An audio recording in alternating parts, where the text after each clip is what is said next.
A lot of times I'm just kind of like standing there, just not knowing what to do because all the ladies, they have the ability to do everything by themselves, and I feel like sometimes I'm not needed there.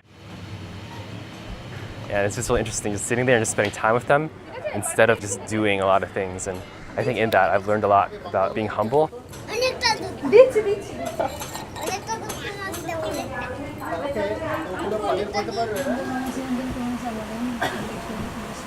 There was no electricity in Payatas, or in our area, for about like 2 or 3 days.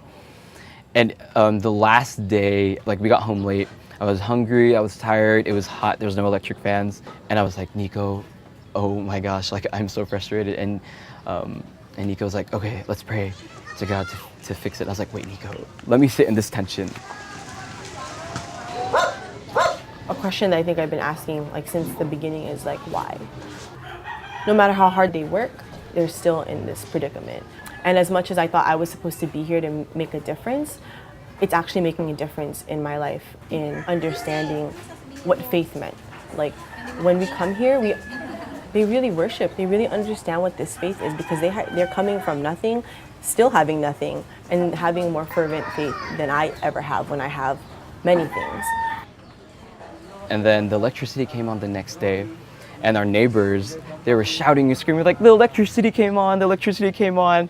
And I was right there with them, and in that moment I realized, yeah, I was able to share in their suffering, but because of that, I was able to share in their joy, even though it's something so small.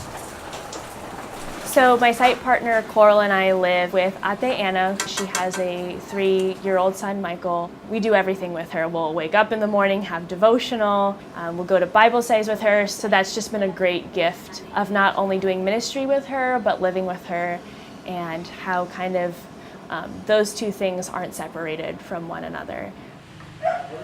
I think coming here, I've been able to have a greater understanding of what my brokenness really is, how more dependent I need to be on Christ.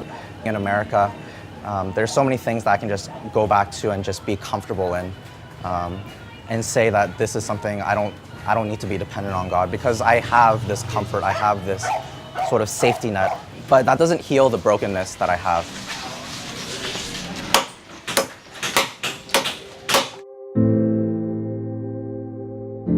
You know, I've been able to really take a look at people and not just see them as, you know, you're another statistic. Like, oh, these many don't have food, or these many don't have houses. And it's been something really beautiful to sit with people and hear where they come from and know that, you know, they're not forgotten.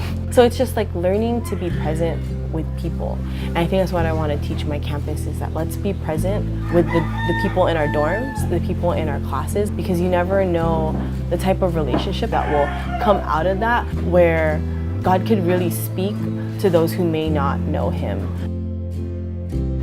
I think everyone should go on a global urban trek. I think it's because it opens up God to reveal Himself in more ways.